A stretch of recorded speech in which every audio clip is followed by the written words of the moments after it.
Hello dear students. आज हम एक और नई बच्ची की वीडियो लाए हैं जिसने इस साल गाजियाबाद डिस्ट्रिक्ट में यहाँ पर टॉप 10 में रैंक हासिल की है। आज हम जानेंगे वंशिका के बारे में जो गाजियाबाद डिस्ट्रिक्ट की टॉप 10 में टॉपर्स में एक रही है और इसने हमारे यहाँ से पूरे एक साल कोचिंग की थी फिजिक्स की। आइए वंशिका, आप अपने बारे में बताइए। हेलो, मेरा नाम वंशिका है और मैंने 2024 में सर का ट्यूशन ज्वाइन किया था। तो मुझे सर का ट्यूशन में पढ़कर काफ़ी ज़्यादा बेनिफिट हुआ। फिज़िक्स में मतलब काफ़ी ज़्यादा अच्छा लगा पढ़कर और अच्छा वंशिका, आप बच्चों को बताइए कि आपने आपके 12th के बोर्ड एग्जाम में कितने मार्क्स आए और आपने गाजियाबाद डिस्ट्रिक्ट में कौन सी रैंक हासिल की है। मैंने मेरे बोर्ड एग्ज़ाम में 424 नंबर आए हैं और मेरी पोजीशन 8 है। वंशिका ने अपने स्कूल में फर्स्ट पोजीशन हासिल की है। वंशिका दुहाई स्थित एक स्कूल है सर छोटूराम कन्या इंटर कॉलेज। सर छोटूराम कन्या इंटर कॉलेज से अपने स्कूल की विज्ञान वर्ग की टॉपर है और गाजियाबाद डिस्ट्रिक्ट में इन्होंने ऑल ओवर डिस्ट्रिक्ट में टॉप 10 में 8वीं रैंक हासिल की है। तो वंशिका से हम जानेंगे कि वंशिका ने अपनी पढ़ाई किस तरह से की और वो आपको अपनी पढ़ाई करने के लिए क्या सुझाव देना चाहती है।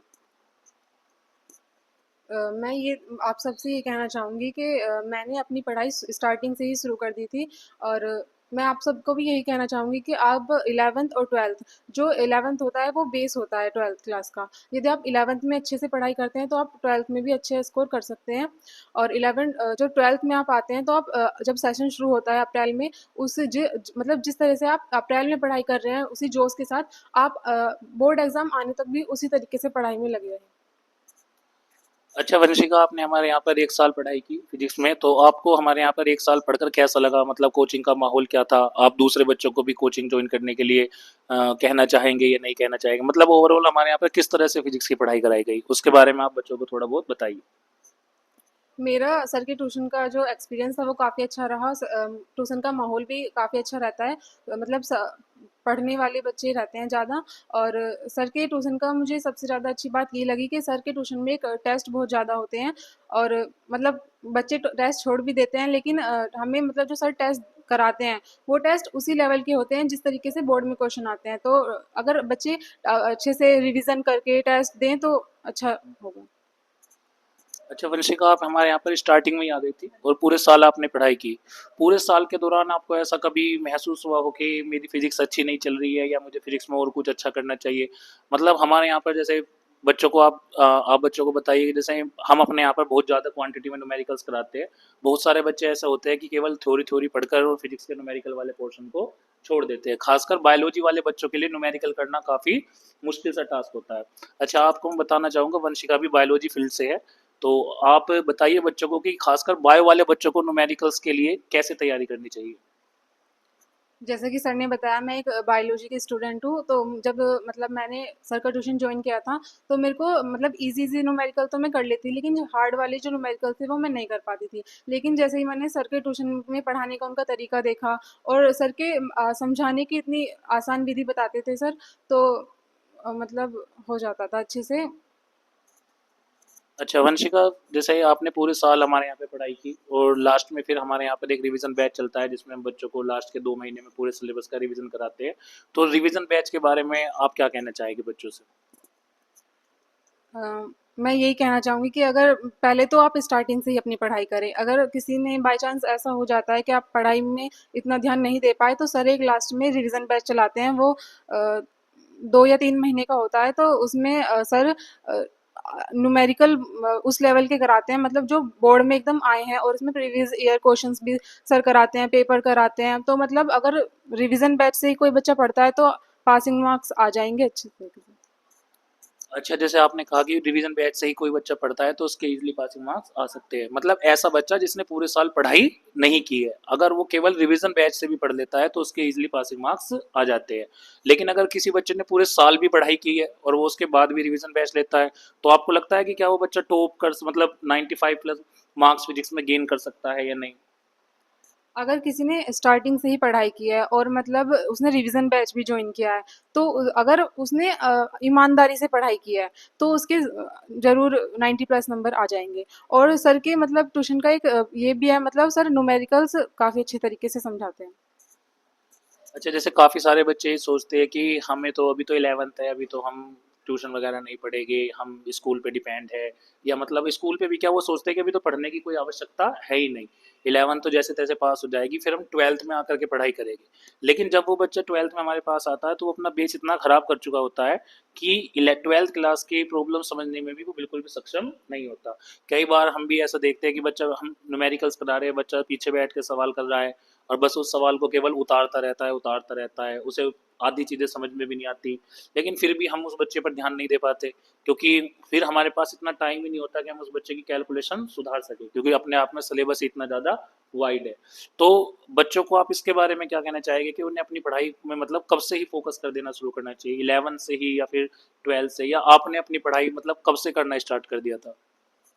देखो, मैं पहले ये कहना चाहूँगी, जब आप 10th में रहते हैं तो उसकी जो साइंस होती है वो काफ़ी मतलब ऐसी होती है, लेकिन जब आप 11th में जाते हैं तो उसकी मतलब सिलेबस को लेकर मतलब बहुत ज़्यादा हाई हो जाता है। यदि आप 11th में मतलब पढ़ाई नहीं करते हैं और सोचते हैं कि 12th में जाकर पढ़ाई करेंगे तो आपको 12th में बहुत ज़्यादा दिक्कत आएँगी, क्योंकि मैथ या फिज़िक्स दोनों सब्जेक्ट ऐसे हैं, और ख़ासकर मैं फिज़िक्स की बात करना चाहूँगी। जब आप 12th में जाते हैं तो उसमें कई टर्म्स ऐसी होती हैं जो आपको 11th में पढ़नी थी, लेकिन आपने 11th में पढ़ी नहीं तो आप 12th में उसको समझ नहीं पाएँगे। और मैं ये बताना चाहूँगी कि चीज़ और बताइए, काफ़ी सारे बच्चे क्या सोचते हैं कि हम स्कूल वो मतलब ट्यूशन्स वगैरह लगाते ही नहीं हैं, या मतलब वो कोचिंग में आना पसंद ही नहीं करते, वे सोचते हैं कि हम तो सेल्फ स्टडी कर रहे हैं और हम स्कूल में जो टीचर पढ़ा रहा है हम उसी पर ध्यान दे रहे हैं। अगर मैं खासकर यूपी बोर्ड्स के स्कूल की बात करूँ तो आपको लगता है कि मतलब केवल स्कूल के भरोसे ही कोई बच्चा 90 प्लस मार्क्स या 95 प्लस मार्क्स फिजिक्स जैसे सब्जेक्ट में गेन कर सकता है? देखो, मेरे हिसाब से तो नहीं कर सकता, क्योंकि जो अपने स्कूल्स में पढ़ाया जाता है वो मैं अपने खासकर अपने स्कूल की बात करूँ तो मुझे नहीं लगता कि अगर मैं स्कूल से पढ़ाई करती केवल तो मैं इतने नंबर ला पाती। लेकिन मुझे सर के ट्यूशन के बारे में पता चला तो मैंने सर का ट्यूशन ज्वाइन किया, और उसमें मतलब सर के जो मैं आपको ये बताना चाहूँगी कि जो सर का जब सर पढ़ाते हैं वो उसमें अगर आप रिवीजन करते हैं अच्छे से तो आप अच्छे नंबर ला सकते हैं। अच्छा, काफ़ी सारे स्कूल्स में ऐसा होता है, जैसे हम अपने आसपास काफ़ी सारे प्राइवेट स्कूल भी देखते हैं, ऐसा होता है वहाँ पर टीचर्स लगातार चेंज होते रहते हैं। मतलब कि एक टीचर ने आपको एक चैप्टर पढ़ाया, उसके बाद फिर कोई दूसरा टीचर आ जाता है, फिर वो एक चैप्टर पढ़ाता है, या पूरे साल ऐसा होता है कि 2-2 3-3 महीने टीचर स्कूल में प्रेजेंट ही नहीं होता। काफ़ी सारे प्राइवेट स्कूल में ऐसा होता है। तो क्या ऐसे कंडीशन में बच्चा अपनी जो ये इतने हार्ड सब्जेक्ट है, फिजिक्स है, केमिस्ट्री है, मैथ्स है, इनकी तैयारी कर पाएगा, या फिर आपको लगता है कि मतलब एक ही टीचर बच्चे को पूरे साल पढ़ाए तो ज़्यादा अच्छा हो, या फिर मतलब पूरे साल के दौरान अगर बच्चे के 2-3 टीचर चेंज हो जाते हैं तो बच्चा उस चीज़ को कैसे कवर कर पाएगा? देखिए, मैं ये कहना चाहूँगी कि अगर आप मतलब टीचर बदल रहे हैं, तो एक टीचर के पढ़ाने का तरीका दूसरा होता है और दूसरे टीचर का पढ़ाने का तरीका दूसरा होता है। आपको अगर एक टीचर से अच्छे से समझ आ रहा है, तो मैं आपको यही सजेस्ट करूँगी कि आप उसी टीचर से पूरे साल भर पढ़ें और जो सर बता रहे हैं, उसको मतलब उस पर कार्य करें और अच्छे से पढ़ाई करें। ये जो मैंने अभी आपको बताया ये काफ़ी मेन कंसर्न होता है बच्चों का। जैसे हमारे यहाँ पे भी कोचिंग में बच्चे तब आता है तो वो बताता है कि सर पहले हमारे यहाँ पर एक टीचर पढ़ा रहे थे, उन्होंने 2 महीने 2.5 महीने पढ़ाया, थोड़े नोट्स भी बनवाए, उसके बाद उन्होंने सर आना बंद कर दिया। फिर कोई दूसरे टीचर आ गए हैं, अब वो शुरू से पढ़ा रहे हैं अपने मेथड से, तो बच्चे का ना तो सिलेबस कंप्लीट हो पाता है, और इतना कम टाइम होता है कि मतलब बच्चा इतने दूसरे टीचर की मतलब जो पढ़ाने की स्टाइल होती है, इतने बच्चा उसे समझ पाता है, इतने में उसे काफ़ी टाइम लग जाता है। और फिर ऐसा होता है कि 1-2 महीने बाद वो टीचर फिर से चला जाता है, फिर से कोई दूसरा टीचर आता है। हमारे आसपास के प्राइवेट स्कूलों की खासकर आजकल यही कंडीशन है सभी स्कूलों की। तो ऐसी कंडीशन से बच्चे का क्या लॉस होता है? बच्चे का यही लॉस होता है कि उसे जो पहले टीचर थे उसे समझ आ रहा है, और जो दूसरे टीचर आए हैं उनका समझ नहीं आ रहा है, तो वो सोचेगा कि काश वही टीचर होते तो हमें अच्छे से समझ आता। लेकिन अब क्या है, वो उसकी पढ़ाई का लॉस हो जाएगा। तो तो ऐसी कंडीशन में बच्चे को मतलब स्कूल के भरोसे ही, या मतलब अपने स्कूल में जो टीचर पढ़ा रहे हैं उन्हीं के भरोसे रुका रहना चाहिए, या फिर मतलब कोचिंग ज्वाइन करके अपने आप अपना सिलेबस कंप्लीट करना चाहिए, मतलब क्या बच्चे के लिए अच्छा रहेगा? सर देखिए, मैं तो यही कहना चाहूँगी कि स्कूल के भरोसे ना रहकर एक अच्छी सी कोई कोचिंग जॉइन कर लें, और वहाँ पर जो भी सर पढ़ा रहे हैं उसको घर आकर सबसे इम्पोर्टेंट बात ये होती है, आप अच्छे से पढ़ाई कर रहे हैं लेकिन आप उसका रिवीजन नहीं कर रहे हैं तो आपको कोई फ़ायदा नहीं होगा। जो सर पढ़ा रहे हैं उसका अच्छे से रिवीजन करें। जैसे कि डेरिवेशंस होती हैं फिजिक्स में, उनका जब आप रिवीजन नहीं करेंगे तो आप पीछे की भूल जाएंगे। और जो मतलब सर पढ़ा रहे हैं न्यूमेरिकल्स वगैरह, इन सब का सबसे इम्पोर्टेंट पार्ट होता है कि आप रिवीजन जरूर करें। अच्छा वंशिका, आप सर छोटूराम कन्या इंटर कॉलेज में हैं, तो आपके स्कूल का पढ़ाई का माहौल कैसा था? मतलब आपको क्या लगता है कि आपके स्कूल की जो पढ़ाई थी वो उस लेवल की थी कि आप डिस्ट्रिक्ट में टॉप 10 पोजीशन में नाम हासिल कर पाते अगर आप अपने आप से कोचिंग में आकर के कोई एफर्ट नहीं डालते? अम, मतलब स्कूल की जो हमारी पढ़ाई थी वो मतलब इतनी बेकार भी नहीं थी, अच्छी थी। और सबसे ज़्यादा मुझे अपने स्कूल का जो फ़ायदा हुआ हिंदी और इंग्लिश में मिला, क्योंकि हिंदी और इंग्लिश दो ऐसे सब्जेक्ट होते हैं, यदि हम उन्हें छोड़ देते हैं तो हमारी ये जो परसेंटेज होती है उसको एकदम डुबा भी सकते हैं और एकदम हाई भी बढ़ा सकते हैं। तो मुझे अपने स्कूल का जो एक्सपीरियंस रहा वो भी अच्छा रहा। और लेकिन मैं फिजिक्स में यही कहना चाहूँगी कि हमारे स्कूल में फिजिक्स पढ़ाते हैं, लेकिन यदि मैं सर की कोचिंग ज्वाइन नहीं करती तो मेरे इतने अच्छे नंबर नहीं आते। वंशिका, ये केवल आपके स्कूल में नहीं, मैं भी स्कूल में पढ़ाता हूँ। मैं आपको जैसा आप सबको पता भी है, मैं जवाहरलाल इंटर कॉलेज है हमारे यहाँ पर, जेएलएमएस इंटर कॉलेज, उसमें फिजिक्स का लेक्चरर हूँ। हालांकि हम हमारे स्कूल में भी पढ़ाई का माहौल काफ़ी अच्छा है। हमारी प्रिंसिपल मैम है रेनू तोमर, वो भी बच्चों के पढ़ाई के प्रति काफ़ी एफर्ट्स डालती है। मतलब समय समय पर कुछ ना कुछ ऐसा न्यू करती रहती है कि बच्चों की पढ़ाई बहुत अच्छी तरह से हो। हम सभी टीचर्स भी मिलकर फिजिक्स, केमिस्ट्री, मैथ, चाहे कुछ भी हो, हम बच्चे के लिए मतलब अपने स्कूल में हम भी पूरा एफर्ट्स डालते हैं। और जैसे आपका स्कूल में भी टीचर्स है तो वहाँ भी पूरा पूरा एफर्ट डाला जाता है। लेकिन काफ़ी बार कुछ चीज़ें ऐसी होती है जो स्कूल में हमसे मिस हो जाती है।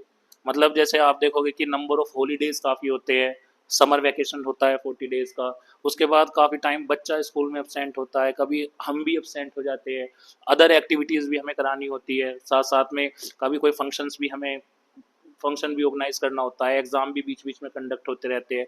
तो काफ़ी बार ऐसा होता है कि हम चाहकर भी बच्चे को उस लेवल की पढ़ाई नहीं करा पाते जिस लेवल की हम बच्चे को पढ़ाई कराना चाहते हैं, या हमें उतना सफिशेंट टाइम ही नहीं मिल पाता कि हम बच्चे को उस लेवल की पढ़ाई करा सके, क्योंकि वहाँ पर हमारे पास लिमिटेड नंबर ऑफ पीरियड्स होते हैं, लिमिटेड टाइम होता है, लिमिटेड टाइम में हमें अपना सब कुछ सिलेबस कवर करना होता है। तो उसी चीज़ को फुलफिल करने के लिए फिर बच्चे को थोड़ी बहुत कोचिंग की नीड्स होती है। हालांकि हमारे स्कूल में जैसे काफ़ी बच्चे पढ़ते हैं जहाँ पर हम फिजिक्स पढ़ाते हैं, तो वहाँ पर भी हम बच्चों को मतलब कोशिश करते हैं कि सारी चीज़ें स्कूल में ही पूरी तरह से बच्चे को कवर करवा के चले। लेकिन फिर भी कुछ चीज़ें ऐसी मतलब रह ही जाती है, मतलब क्योंकि एक तो सिलेबस इतना ज़्यादा वाइड है कि फिजिक्स में आपको पता ही 32 चैप्टर 11th क्लास में और 32 चैप्टर 12th क्लास में।